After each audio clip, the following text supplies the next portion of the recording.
Have a great show, Will. Never mind.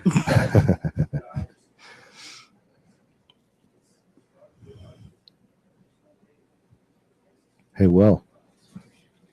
Guess what? Chicken butt.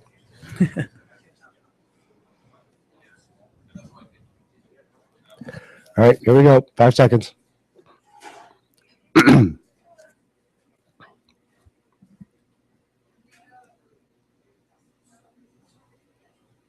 Good morning. I'm Russell Bowers in Prince George. And I'm Carolina DeReich in Prince George as well. This is Daybreak live from Books and Company in downtown Prince George.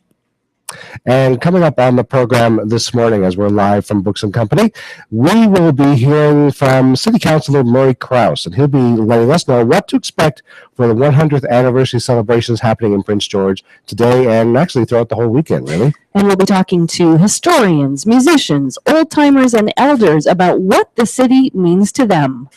And in this first hour, we'll hear a conversation with Stuart McLean. The star of the Vinyl Cafe is in Prince George this weekend for a special show. In fact, one of the biggest he's ever done. So he'll be telling us more about that as we get along here this morning. Carolina, we are up and at 'em. And we are up and at 'em in a very unusual location for us because we're normally in our studio. But today, it's Will Fundal back in the Daybreak studio all by himself, and he's got to look at news headlines. Oh, good morning, Russell and Carolina. A mayor on Haida Gwaii says residents are worried about dying, but not for the reasons you may think. There are no licensed funeral services there. We'll have a report coming up on the news at 6:30, 7:30 in the piece. Thanks very much. Well, let's take a look outside now. It's going to be a warm day right across northern BC, clearing in Prince George and the central interior to a high of 7 degrees, a high of 6 degrees in the Lakes District under a mix of sun and cloud, clearing in the piece as well with wind and a high of 5 degrees, up to 7 degrees in the far northeast with cloudy skies, and heading back west, a mix of sun and cloud with a high of 2 degrees for Dees Lake. On the coast, a chance of showers today, a high of 4 degrees inland, a high of 8 degrees near the water. Yeah, let's see what's happening on the water today with our marine forecast. I'll start with the Queen Charlotte Sound as well as the central coast from McInnes Island to Pine Island. Winds south to 15 knots today and seas to 2 meters. For Hecate Strait, Hecate Strait, Dixon Entrance east, Dixon Entrance west, as well as the west coast of Haida Gwaii. Winds southeast to 15 knots today, seas to 1 meter. And finally for the Douglas Channel, it's light winds today. Now, we've got a lot more still to come here on the program, and a little bit later on this morning, one very important guest that we haven't mentioned yet who's going to be on the show today is musician Jeremy Stewart. He'll be dropping by and playing music throughout the morning live for us at Books and Company.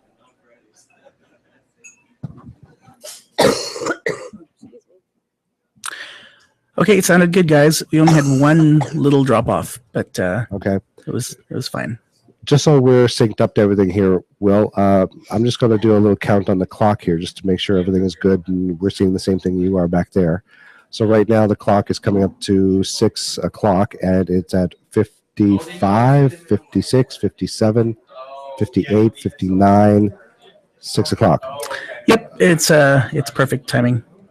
Okay. There's no delay, and we're in the correct time as well. All right, perfect. Thank you, sir. Okay, I'm just going to quickly grab a Tim Hortons, so I'll be right back. I'm going to quickly grab something to eat myself. Okay, bye. Okay. I guess I should bring my keys, right? Yeah. Good.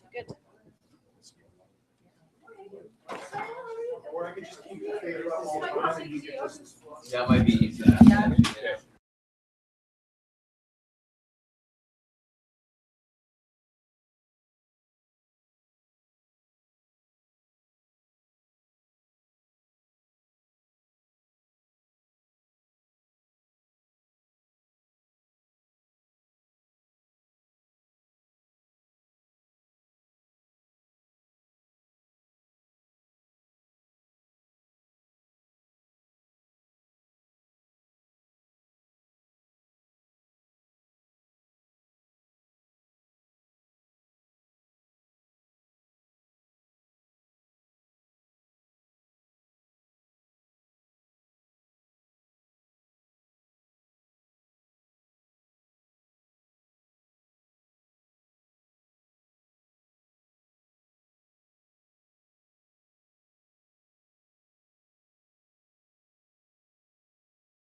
Our clock is muffed. Because our 10 seconds. Our clock is out. Here we go. 5, 4, 3, 2. Good morning. I'm Russell Bowers in Prince George. And I'm Carolina Durek, also in Prince George, live from Books and Company in Prince George.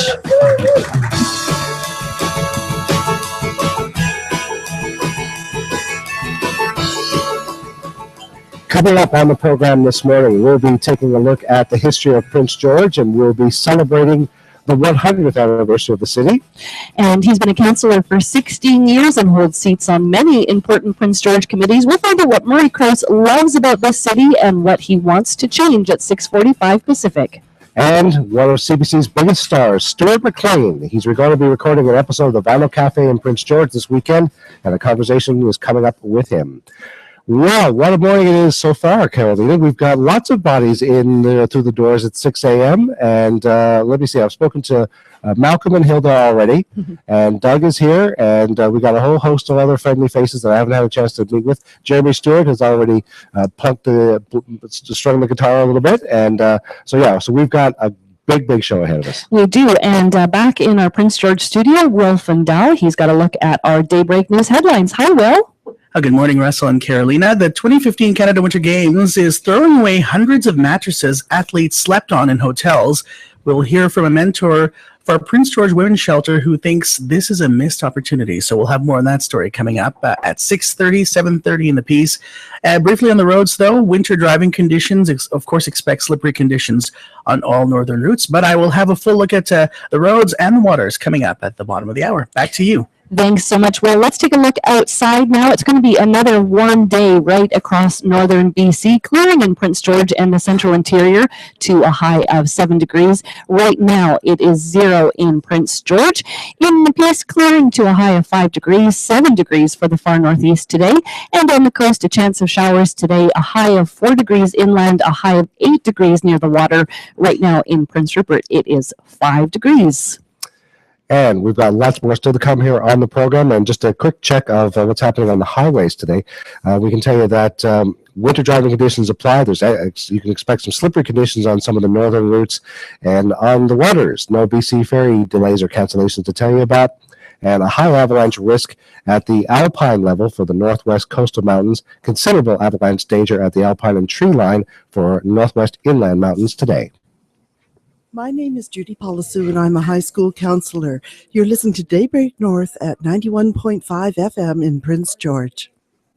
Thank you very much. And the time now, it's about 8 minutes after 6 o'clock, 7 o'clock in the piece, and it's a full weekend of CBC celebrations in Prince George. Of course, right now, we're live here at Books and Company in downtown Prince George. Tomorrow, Russell and I will be at the Exploration Place along with CBC meteorologist Johanna Wagstaff and BC Almanac host Gloria Makarenko.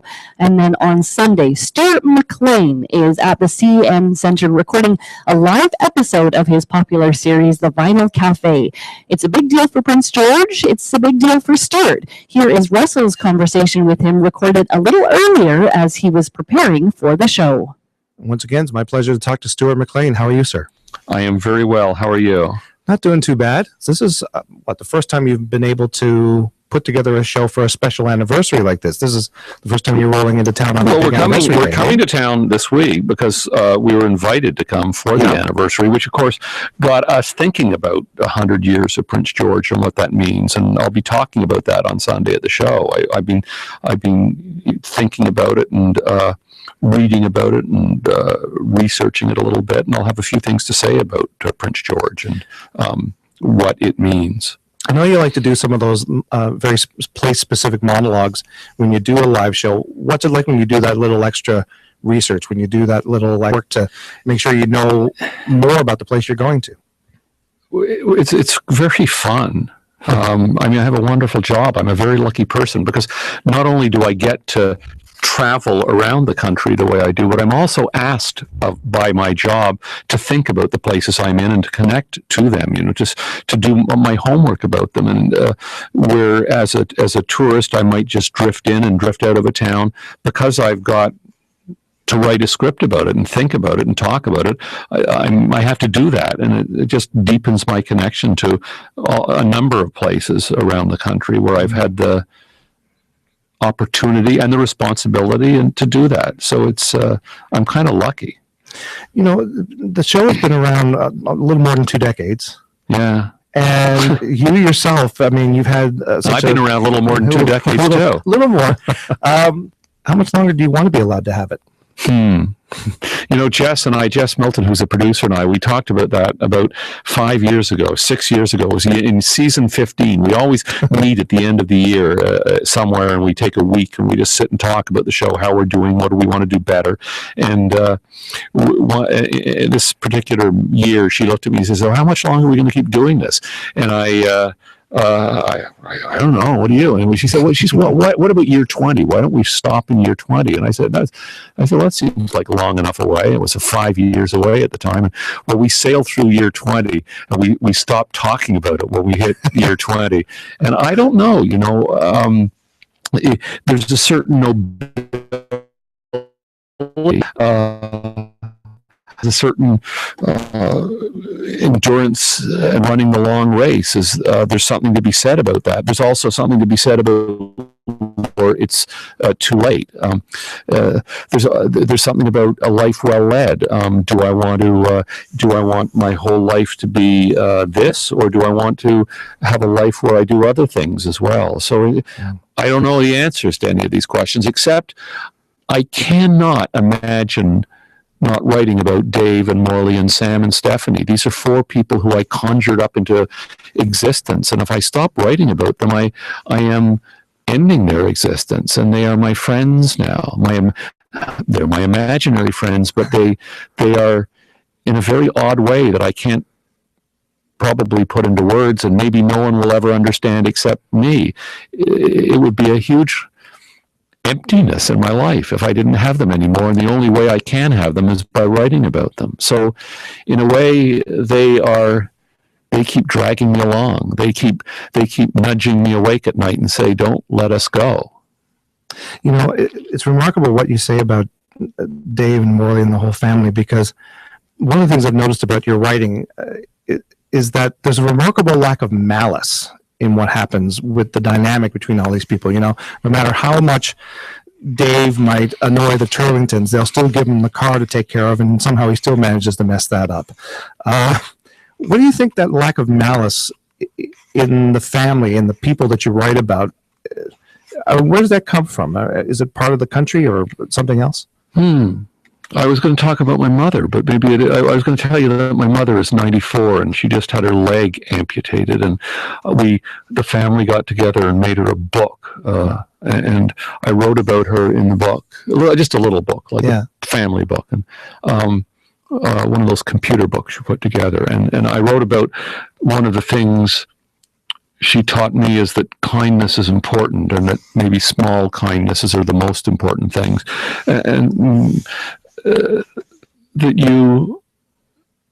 I think when people come together, when people of goodwill come together, they work hard to be kind and accommodate the others. Just on the Vinyl Cafe bus, you know, we get 12 people jammed into a bus as we roll across the country, and everybody tries very hard to be their best selves because they know that if they're not, it's going to be a difficult bus ride.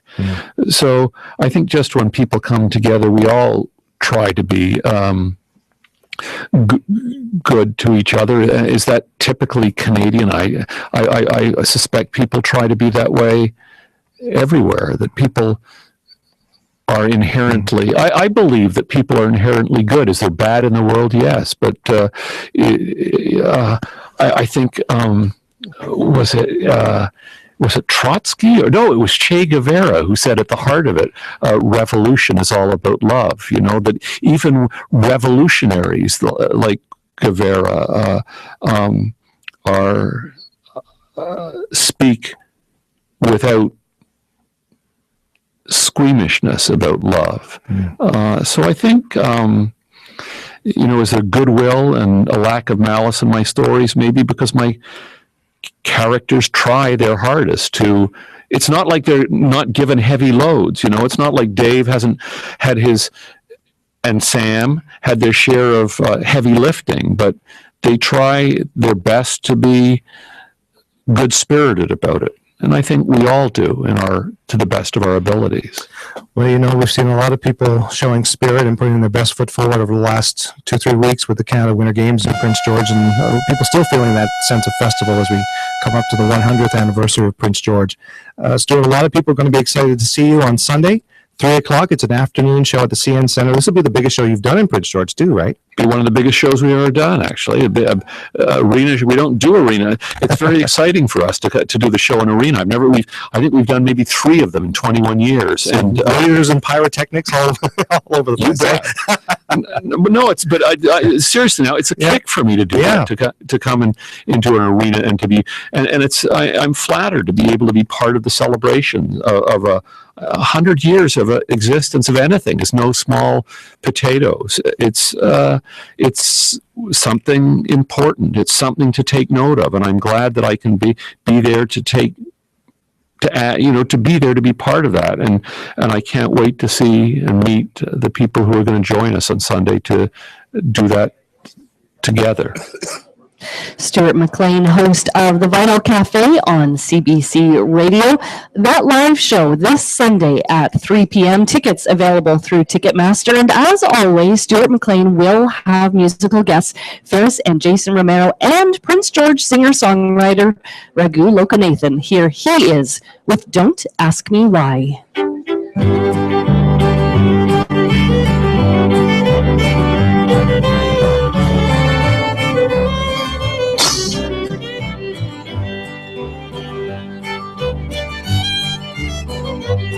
You're gone where I'm going. Can you take me away? I'm not from anywhere, not anymore anyway. I have few obligations, loose ends you might say. And I had a good love, but I would not let it keep me. Don't ask me why. Don't ask me why. Why I had a good love, but I would not let it keep me.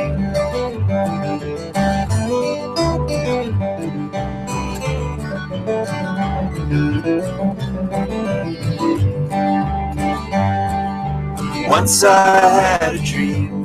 There were gardens of plenty. There were lakes full of trout and sweet wild blackberries. I was led to a clearing in the pines, and there above me I saw a heavenly light, but I would not let it near me. Don't ask me why. Don't ask me why. Why I saw a heavenly light, but I would not let it near me.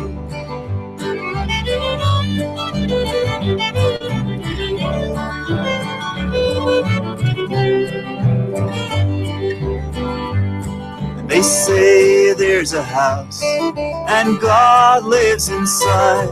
Well, I searched for that house and I finally arrived. I knocked at the door, then I turned and had to flee. For I heard the Lord coming, how could I ever let her see me? Don't ask me why. Don't ask me why. Why I heard the Lord coming, but I would not let her see me. So if you're going where I'm going, can you take me away? I'm not from anywhere, not anymore anyways.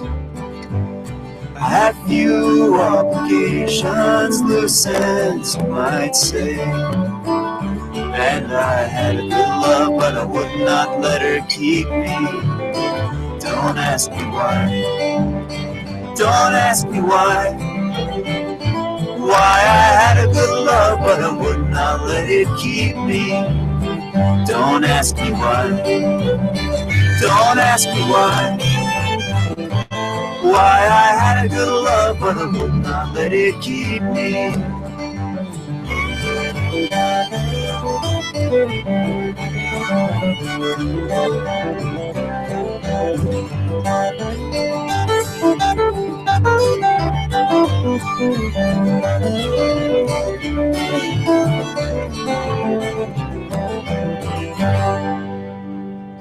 Raghu Lokanathan with Don't Ask Me Why. He's performing at the CN Center this Sunday as part of the Vinyl Cafe with Stuart McLean live, and that's part of the City of Prince George's 100th anniversary celebrations. And of course, we are celebrating this morning at Yes, Books indeed. and Company downtown here on 3rd Avenue in Prince George. Come on down. We're here until 8:30 this morning. Music from Jeremy Stewart still ahead. Stories from Prince George's past, prizes as well. Hope to see you here. Now, for the folks who are assembled here this morning, I have just a quick question for you. How's the coffee? Excellent. That's a ringing endorsement. With the small but mighty here this morning, but they've all got the warm coffee in their hands. I can see that, and so we've got lots on for anybody who drops by Books and Company. I think normally they open at 7, Carolina, but they're opening up early for us today, and we're here from 6 o'clock onward until the show goes off the air at 8:35, and we might even hang around a little bit after that. So, as we're celebrating the 100th anniversary of Prince George today, we decided to talk to some of Prince George's oldest residents. So, here's a chat we have with Helen Moffat. Well, my name is Helen Moffat. I was born on September the 14th, 1917. And my parents moved here with me a very long time ago. I think I was about 8 years old when I came to Prince George.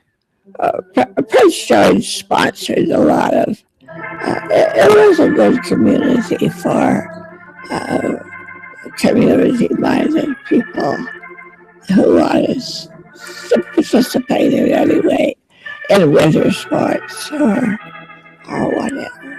My interest was in music and choir, St. Andrew's Choir.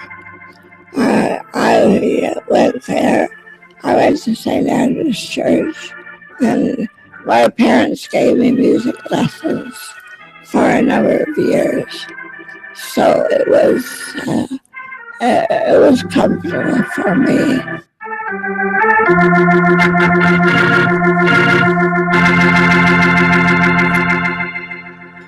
Yes, one of the oldest living residents in Prince George. That's 97 years young, Helen Moffat, and describing some of her early impressions. And, you know, from the history of the city to the future of the city, we thought we'd ask some Prince Georgians what the next 100 years of this city might have in store. So we headed over to the Pine Center Mall, and we heard from some residents and their hopes for the future of Prince George. Oh, more mining creates jobs. They need more jobs. I lived just out of Prince George, 72 years, Willow River. It's cleaner air, better smell. You know, I don't know how they're going to control that, but I moved here from Kitimat. It's a little bit cleaner right now up there, but everybody that came here for the Winter Games was just everybody I met, and it sucks to say, but it's kind of true. So, what do they need? What do we want that they don't have? Yeah, potholes is a bad one. Wrecks cars and better transit. Oh, there we go. Because 15 only goes until like 3 o'clock. All the other buses around them like till later, and that'd be nice. Downtown could be revitalized, I think. Well, some more housing and some stores down there because those people have no place to shop. Economic development's always good in Prince George, and it's what's going to drive us into the future. The oil and gas industry seems to be LNG. Whether that's good for the environment is another question. I know Prince George has a lot to offer already for families. Lots of sports, lots of activities for kids. You know, always stuff for families. Better shopping, because I think we always get what other people don't want. That's my feeling. I don't know if it's right or not. Better jobs too. Yeah, especially for people that are not able to retire. I think we need more, from an airport point of view, we need more access to different areas of Canada, more direct flights to and from, say, Edmonton and Calgary. We know we have one to Calgary, but Edmonton would be another option. I myself work in the north, and I have to fly every 2 weeks to and from Edmonton, and having to go through Vancouver is a nuisance. I would love to see few more stores and a few more places to take children, especially restaurants that aren't the typical chains. A few more activities. Soccer is huge here, but I would love to see just a few more different sports. Gymnastics is really hard to get into. There's always huge waiting lines. So I'd like to see more of that because I love doing stuff like that with my kids. All right, that is some shoppers at the Pine Center Mall, pardon me, sharing their hopes for the future of Prince George. And the next half hour, we'll talk about, well, the celebrations happening over the weekend, but also about the future of Prince George as well with City Councilor Murray Krause. Taking a quick look outside, turning out to be a nice day here in Prince George, getting up to a high of 7 degrees and clearing, a high of 6 degrees in the Lakes District with a mix of sun and cloud, clearing in the Peace as well to a high of 5 degrees. And on the coast, a chance of showers today, a high of 4 degrees inland, a high of 8 degrees near the water. It's 6:30, 7:30 in the Peace. Here's the Daybreak News.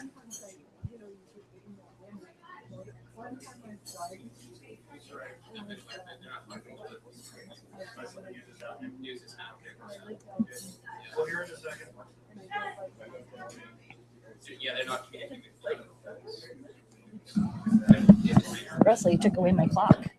Oh, sorry. Hello, how are you? Good, good.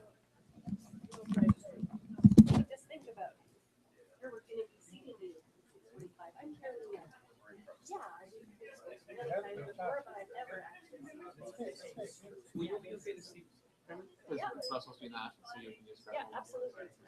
So when we get a little bit closer to the timeline of the news, we have one item, and then I'll bring you up to sit down. And I are going to be talking. I think probably right. Let's see here. Right here probably makes sense. Let me think on that a little bit. I might change my mind, but this probably makes sense.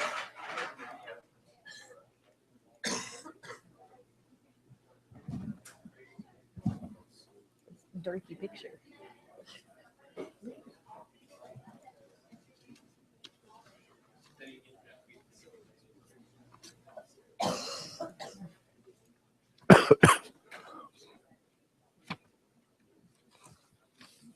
What we should do later on, if we have time during the 7 o'clock or something like that, is get a couple of these random people and just bring them up and Sure. Memories of Prince George. Well, we just need to. Oh, for God's sakes.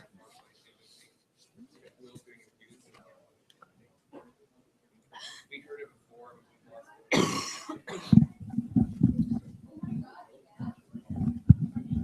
So I imagine some I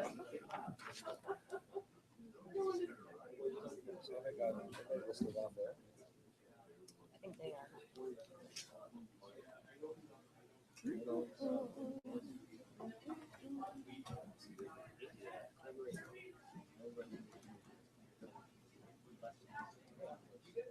That you as a close family member or friend can deal with the remains. The nearest funeral home, Prince Rupert. It does not pick up bodies from Haida Gwaii. Justice Minister Suzanne Anton says Consumer Protection BC has been contacted by ministry staff to help come up with a solution. Chantal Bell-Richard, CBC News, Vancouver. A $2.5 million Salmon Restoration project will be celebrated today. It added more than 2 kilometers of habitat along the Fraser River where none existed before. And what's unique is that the project was the first to be completed by the First Nations Fisheries Legacy Fund. 6 Lower Fraser River First Nations came together to create the collaboration. Now the fund hopes to do more to improve conditions for salmon. Saul Milne speaks for the group. But our long-term vision is to become a center of expertise for the 6 Lower Fraser First Nations, where we would be able to have potentially habitat biologists and fisheries biologists that each of the 6 communities could share with each other. The fund, partnered with the province and several others, will be unveiled this morning at 10 o'clock at the South Bonson Community Centre in Pitt Meadows. Over to northern BC and the central interior, 2 Vanderhoof women have just won the lottery. Sahel Sabani and Deanna Kinsill will split $1 million winnings, but first, they'll pay for the dining room flooring they've been struggling to afford in their new restaurant. It's been a tough go, and we had a few obstacles in our way, but like I say, we just need to do the finish work, and so now we didn't have the money to put in the flooring, so I have money now. I can finish it off. and be open for business. Sobhani and Kinsale owns the Cozy Corner Pizzeria. Their second restaurant will open soon, pending its new flooring. Taking a look at the roads, winter driving conditions, expect slippery conditions on all northern routes. On the waters, southeast winds to 15 knots, seas to 1 meter. So far, no BC ferry delays or cancellations. Looking at the outages list, it all shows 0, so no major outages to tell you about. And on the roads as well, no major closures to tell you about. High avalanche risk at the alpine level for northwest coastal mountains. Considerable avalanche danger at the alpine and tree line for northwest inland mountains. And in the North Rockies, there are reports of a weak snowpack, which could trigger an avalanche. As well, warming temperatures on Sunday could increase the likelihood of very large human-triggered avalanches. If you see any problems on the roads, let us know. Hands-free and toll-free, 1-866-340-1932. You can also find us on Facebook and Twitter at Daybreak North. And for news anytime, you can visit our website, cbc.ca/BC. We head over now to Books and Company, where Carolina Drake and Russell Bowers is this morning. Good morning, you two. Good morning, Will. Thank you for sending back here. We are sitting at Books and Company celebrating the 100th birthday of Prince George. We have a mighty crowd here this morning, sipping at some hot coffee, eating yogurt and scones, and we have a lot coming up this half hour of the program. Indeed, we do. And you're going to be chatting with Mary Cross in just a moment, right? I sure am. And you're going to be finding out about some of the celebrations that are going on through Prince George this weekend, and also what the city councilor is hoping for the future of this town. Yes, and we are also going to talk about what was before Prince George. We're going to talk about the Clately Tenay and the removal of this First Nations people from their land and how that decision continues to play out. But first, let's look outside. Indeed, and we've got -1 and partly cloudy skies around Prince George this morning. We're cloudy and 5 degrees in Prince Rupert. In Skinnigat, it is cloudy this morning. They're already checking us now. Yeah. And it's cloudy and 6 degrees in Skinnigat. They probably do that at home too, That's you know. true, right? So it's not raining near my house. Balcoa has some rain and 6 degrees. In Terrace this morning, some fog and 2. In Smithers this morning, mostly clear and -2. Burns Lake, mostly cloudy and -3. Grinnell, cloudy and 1 degree. In Mackenzie this morning, it's mostly clear and 2. Fort St. John also reporting 2 degrees under cloudy skies. Dawson Creek, 4. And in Fort Nelson this morning, -2 and partly cloudy. Dease Lake, mostly cloudy and -5. And if you're headed down to Vancouver for work or travel, it is cloudy and 3 degrees when you arrive, so not too bad. A fairly mild report, I suppose, across most of northern BC. We should also mention Jeremy Stewart's going to join us in this next half hour, so he'll be playing music for us live. And a couple of things to mention from sports from last night. The Vancouver Canucks, well, they are the cure for what ails the Phoenix Coyotes. Phoenix had lost 10 straight going into last night's match, but they won, beating the Vancouver Canucks 3-2. And the Prince George Cougars are in action this weekend. They've got 2 important games coming up against the Victoria Royals tonight at 7 o'clock at the CN Centre, and then again tomorrow night.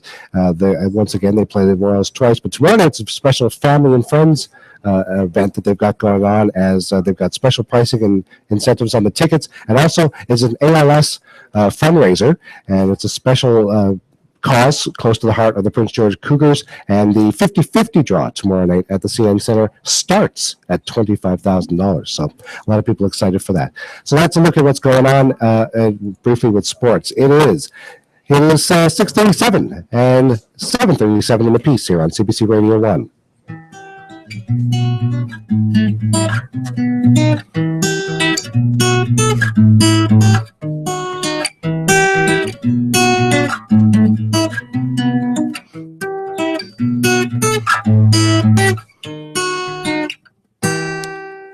Hi, I'm Isaac Smiley, and you're listening to Daybreak in Prince George at 91.5 FM. Thank you so much. Well, while we're celebrating the 100th anniversary of the city of Prince George, it's important to remember there's a darker side to the city's creation. Before Prince George and Fort George, there was the territory of the Clately Tenay and the First Nation. Many people don't know this, but Clayton is actually all of downtown Prince George. There was a almost 1,400 hectare reserve called Fort George IR1, and that was all of Fort George Park over to what we called the Island Cache later on, and down into the VLA as well. We had our village right in downtown Prince George, not just in the park, but in downtown Prince George as well. There was a lot of shifty business going on with deals, backdoor deals happening with the railway company and businessmen of Prince George. So in 1913, you've got the Grand Trunk Pacific Railway. They make a shady deal with the government of Canada to annex those reserve lands. They wanted the land because it's prime location. It's situated on a confluence of two rivers. The nation knew it wasn't a good deal.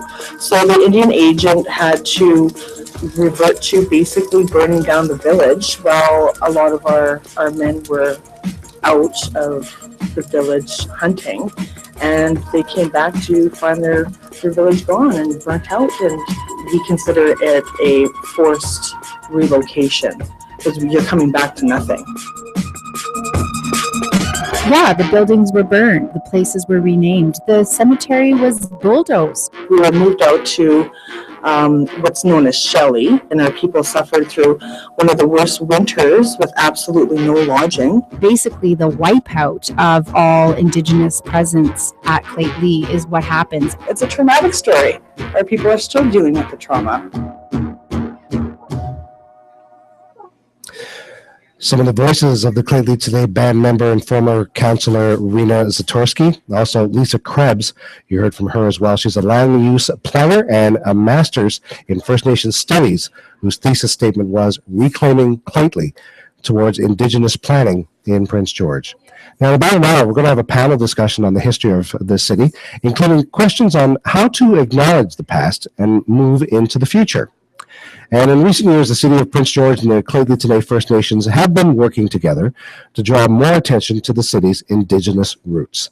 And most recently, the Clayton Today were the official host First Nation for the Canada Winter Games. And an area outside the Civic Centre was redesigned to reflect that.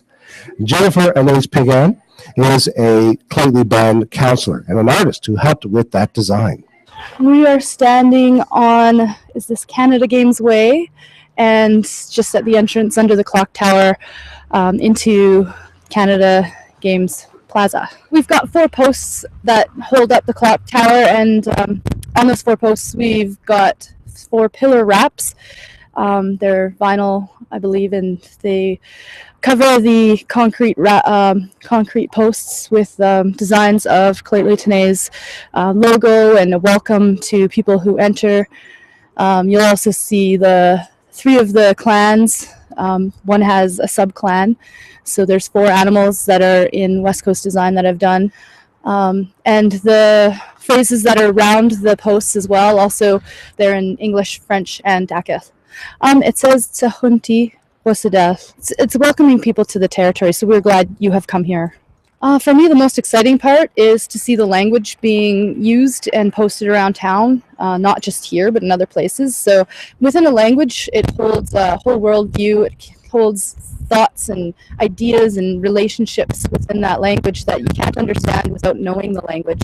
So for me, that's really important, that we really understand who we are, where we come from, and the relationships between ourselves and the land and the people around us. That's Jennifer Anais Pigan, and she's an artist and band counselor with the Clayton Tenay First Nation. And that was her describing the redesign of the plaza outside the Civic Centre to draw more attention to the Indigenous roots of Prince George. My name is Victor, Master's in Disability Management, and I'm proud to be here. And you're listening to Daybreak at 91.5 FM here at UNBC.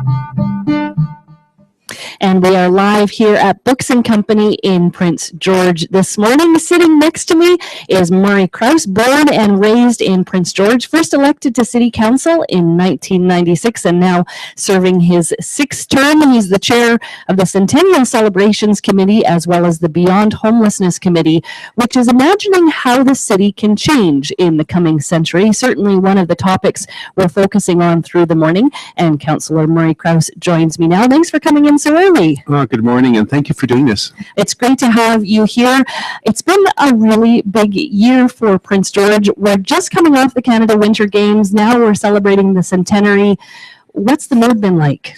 It's been great. I think that one of the goals of both the games and the centenary was to have people start thinking differently about Prince George and how they look at themselves. And I think that we came off the games with a real sense of pride. And I think we're hoping that just sustains and as we move into the next century. So it really is exciting. And I think that this has been a bit of a game changer for Prince George. And we're all, I think, very optimistic. And what I want to do, too, is really thank you for acknowledging the Clayleys past, because that's been a significant part of our conversation here in Prince George as we approach the centenary. So thank you for doing that. And I'd like to speak more about that in a few moments. You mentioned the game-changing element for yourself, born and raised here, spent your whole life here. How do you view the city differently after the games? Well, I guess I've had a great sense of pride in this community all along. So, and again, it's been a challenge for me when I've heard people denigrate who we are and what we do and our position in this province. And so this has just been reaffirmation for me that we are who we are, and we've always been that way, but this is the rest of the world seeing us. Right, and you can consider it to be a small blossom right now. As a city councillor, how do you sustain that growth, that change of appreciation within Prince George? Well, we'd sort of hope that we'd come off the games, there wouldn't be a hangover from that, and then we would get right on with celebrating the centenary. And so it was purposefully timed, so we can't change March 6th. Right. So it really was around really making sure we did the timing and did the pacing so that the games would end and we'd immediately start talking about the centennial. Now, another big thing for Prince George was the recent report on how the city is changing, city demographics. What stood out for you in that report? I think we've sort of had a sense for some time, but we're seeing more and more seniors stay. I think historically it seemed like it was always the goal of people to retire and move on to someplace warmer. And we've seen that change. And why do you think that is? I think because people are starting to appreciate what Prince George has to offer as well. So it really is. And it's also about the notion that we've seen lots of people leave in return. And I think that the word has gotten out that it's not so much better someplace else where it's warmer. You lose all of your social supports. You lose your connections with who you were and what you did in the community. And all of a sudden it gets pretty lonely in another place. So we've seen people return. So I think that got out there too. But I think that one of the things we're doing and we're working very hard at is ensuring that we have appropriate accommodation and housing for people who want to stay. People want to downsize. They want safe and secure places to leave their stuff when they go away. And so because lots of seniors like to travel. So it really is around having appropriate accommodation for seniors in the community. And that's a big piece of work that's being worked on right now. Another element that stood out for me was housing for First Nations people, some new approaches to that. We were talking earlier about the Claytley Tenay having their land and housing taken away. What's your vision for that piece? Well, we've been working very closely with Lou Hebert at Métis Housing, and he's an active member of the finding a solution, as is other First Nations leaders in the community. So it's working together. I don't think there's a predetermined solution. It really is about working together to find that solution together. And what would you like to see in terms of homelessness in this city with a housing strategy? Well, certainly less. But I think that we got to make sure that we have appropriate housing for those that are currently homeless. And the goal of the Homelessness and Affordable Housing Committee is acknowledging one of the ways to prevent homelessness is to make sure you have a housing stock that works for everybody. I'm speaking to Prince George City Councillor this morning, Murray Krause, Chair of the Beyond Homelessness Action Committee and the lead on the city's centennial celebrations. What changes are you looking forward to as Prince George heads into the next 100 years? Well, I think that we want to make sure that everybody has meaningful employment, that they really feel like they're part of the city's growth, that they have a place. Very often every community has those similar issues where there's groups of people who don't really feel like they're part of it. So that's one of the goals. I want us to grow in a good and sustainable way. I want to make sure that we acknowledge our social issues, but I really want to make sure that we acknowledge that we need more amenities like performing arts theater and some of those things to really enhance livability in Prince George. So I think it's all of those things. So it's about balance. and it's about a full and a whole life. So it really is making sure that as we look at quality of life, that we take into consideration all of those things. Murray Krause, thanks so much for coming in this morning. You're very welcome. That is Prince George City Councilor Murray Krause. What do you think about some of the visions for the next 100 years for Prince George, and how are you celebrating this centenary? You can let us know. 1-866-340-1932. We're also taking some of your favorite memories and stories on our Facebook page. You can find us at Daybreak North. Thank you so much, Carolina. And how's everybody doing in here this morning? It takes a lot of effort to put on a show like this, so we're very happy to have some colleagues up from Vancouver to help us out with this performance this morning in the show. And we're going to get right into actually a very special performance here on Daybreak. And he is an award-winning poet, a musician, general manager of the Prince George Symphony Orchestra, editor of Dreamland Magazine, owner of Dreamland Studio for the Arts. It's exhaustive. Ladies and gentlemen, it's Jeremy Stewart. Jeremy, you're a man who has really developed a tremendous love for this city. Now, how did that start? Oh, well, I had a great conversation with Andrew Crietta about this topic the other day, and as I sort of thought about it and it percolated a bit, I realized that my love for Prince George has really been like the love that a person has for their mother in a lot of ways. Because when you're a child, I did grow up here, you just accept your mother, you love your mother, you don't necessarily have a critical view of your mother. As you grow older and you sort of rebel, you might develop that critical view, but then in maturity, you can usually develop more of a friendship with your mother. Many people do when they come to understand why things were the way they were, and then you have a real relationship of mutual respect. So that's kind of the analogy that came to me yesterday. Yeah. Well, how does that pride of place play itself out in the type of songs you write? Well, the atmosphere and the places of Prince George so totally suffuse my life that it's something that in my songwriting, what I'm usually looking for is not something really literal, but kind of a core of feeling